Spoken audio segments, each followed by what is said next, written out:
My name's Danny Nuttall. I'm a licensed Thrive practitioner based in the West Country with practices in Bath, Bristol and Salisbury. And this is Susannah Plomer, who came to see me a month or so ago about a certain problem. So, why did you come and see me, Susannah? Well, I got in contact with you because I was suffering quite badly from emetaphobia, which is a phobia, an irrational fear of being sick and of others being sick.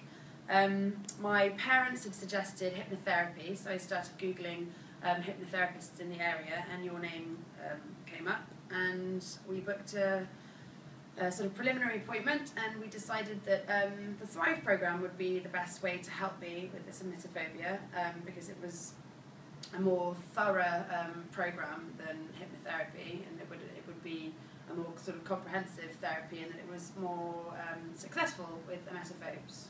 Okay, just tell me a little bit how your emetophobia used to affect your daily life.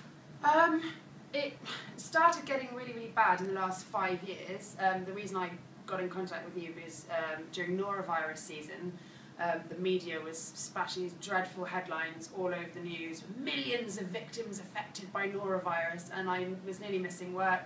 I was wearing gloves outside of my house. I was obsessively washing my hands and cleaning surfaces wherever I went.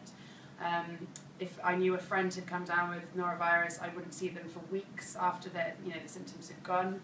I'd sit researching norovirus for hours and hours and hours, getting all the facts, trying to sort of prepare myself and protect myself.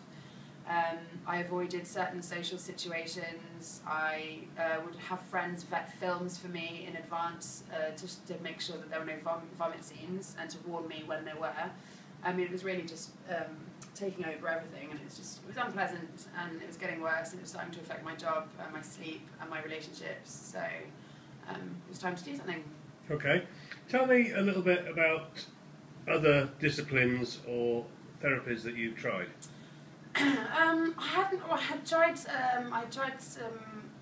been to see a psychiatrist when I was younger after having a panic attack on a ferry, when I'd become convinced that someone somewhere had been sick, and my parents decided to send me to a therapist, and we didn't really touch upon the phobia itself, just sort of talked about my childhood, which wasn't massively helpful because I didn't quite know where this phobia had come from. I think I just tried to protect myself as much as possible from this threat without actually tackling the phobia itself. So I hadn't really sort of sought a lot of help, but I'd been interested in various forms of therapy, but hadn't heard about Thrive until a few months ago. Okay, tell me why you think Thrive is different and why it's more effective.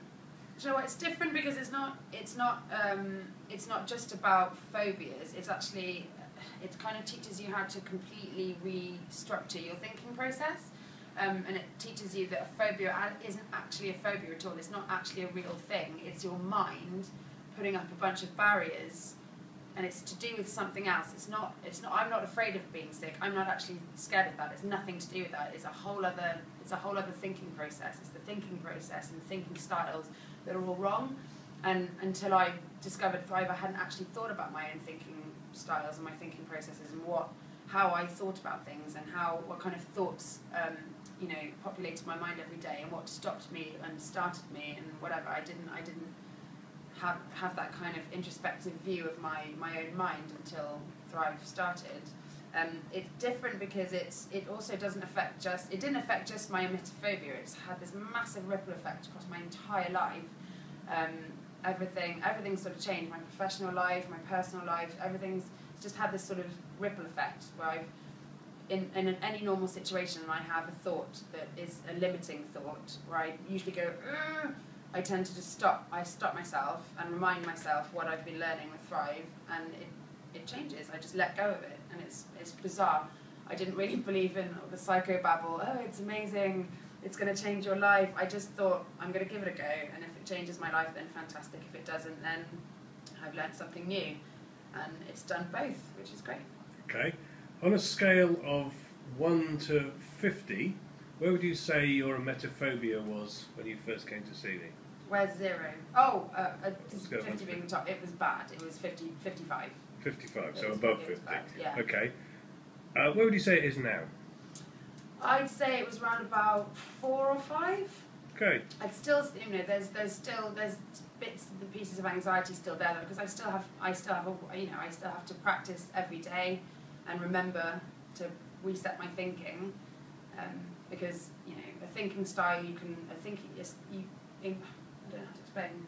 You're going to edit this, I think I might. A thinking style is something that you teach yourself, and you can unteach yourself just as quickly as if you know how. So when I do still have moments of anxiety, I do refer back to the book and I refer back to the therapy, and it helps. So it's a work in progress. Absolutely. Fantastic. Okay, Susannah, thank you very much. No problem. Bye.